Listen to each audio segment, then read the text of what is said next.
when the Edmonton Oilers divorced Stuart Skinner. Ooh, is it suicide starting Stuart Skinner, or is it stuicide?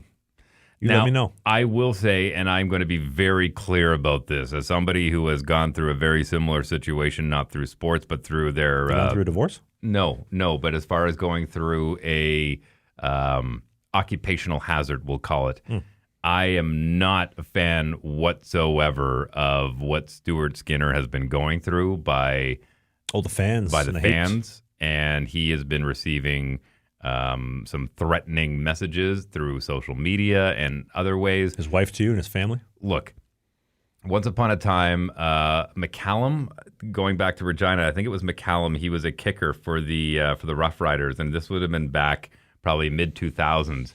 He missed a crucial field goal in the playoffs that had them get knocked out. And the fans got together and got a dump truck to fill it full of manure, a.k.a. Back to the Future Biff Henderson style, and dumped it on his front lawn.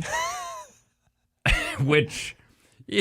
That I can appreciate. I mean, that's creative. Nobody got hurt. He's got a pile of poop on his front lawn, basically telling him, like, you shouldn't have missed that kick, and that goes to show the passion of the players, which I appreciate. But when it comes to threatening somebody's family and somebody's life, I mean, that is not funny. There is nothing admirable about that. There is really nothing redeemable about that, and that's just visceral. So if I could speak directly to Stuart Skinner, as somebody who went through that, they're empty threats. Know that. These are just angry people who... Bunch of cowards. Yeah, they're cowards who don't know any other way to express their feelings, and they lash out in the worst possible way. So I hope that you can find solace and know that your family's safe.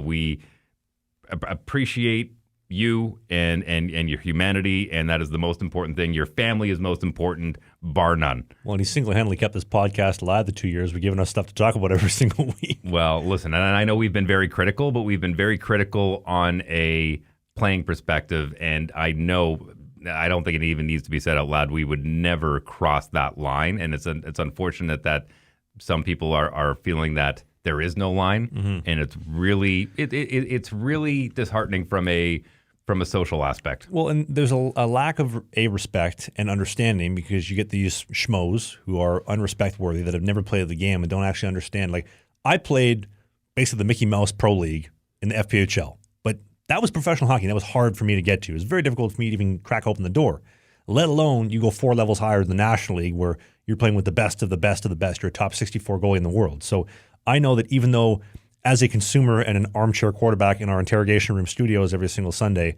I'm not the biggest fan of Skinner's game. He's a way better goalie than I was. He makes more money than me. He's got a better mustache than me. He's got better brand deals than me. He's got a wife, and I'm single as a Pringle now.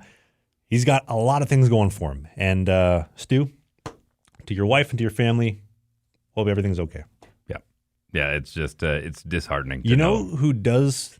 I mean, maybe they deserve death threats, is the NHL schedule makers, these scumbags. Okay, easy now. We do a hockey podcast called Sling the Biscuit every single Sunday. The clips, the bite-sized chunks are right here. Only the hits, the full-length show, which you don't want to miss, is right here. That's Dave. I'm Travis. We'll see you soon.